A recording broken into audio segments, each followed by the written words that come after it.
Magandang araw, Bagong Pilipinas. Pangalawang araw na ng kilos protesta ng mga miyembro ng Iglesia ni Cristo o INC dito sa EDSA People Power Monument kung saan patuloy ang pagdagsa ng mga kalahok sa lugar. Matatandaan kahapon pa nagsimula ang pagtitipon at marami na ang mga dumadalo ang hindi pa umuwi.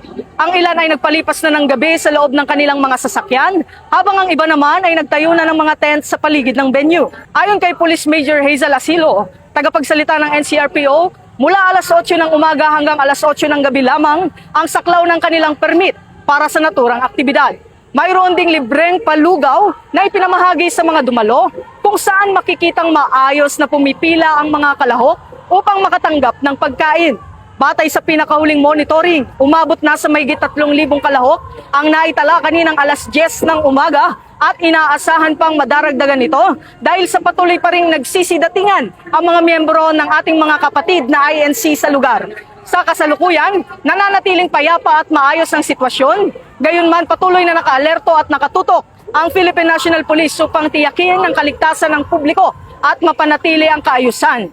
Mahigit 2,000 pulis na ang nakadeploy sa EDSA People Power Monument at mga karatig na lugar bilang bahagi ng security measures. Kasama rin na nagpapatupad ng seguridad at kaayusan ang ating PNP Highway Patrol Group na nakatutok sa pamamahala ng daloy ng trapiko, katuwang ang Philippine Coast Guard at MMDA. Nakaantabay rin ang PNP Health Service upang agad na makapagbigay ng medikal na ayuda sakaling may mga ngailangan, maging mga pulis na naka-duty o mga dumalong miyembro ng INC.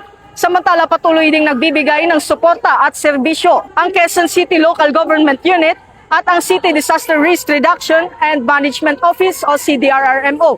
Sa ngayon, nananatiling mapayapa ang aktibidad habang patuloy ang pagdagsa ng mga kalahok at mahigpit na binabantayan ng kapulisan at iba pang ahensya ang kabuuang sitwasyon sa EDSA People Power Monument. Mula rito sa EDSA People Power Monument, ako ang inyong PNN correspondent, Patrolman Don Brosas, alagad ng batas, taga-taguyod ng Balitang Pulis.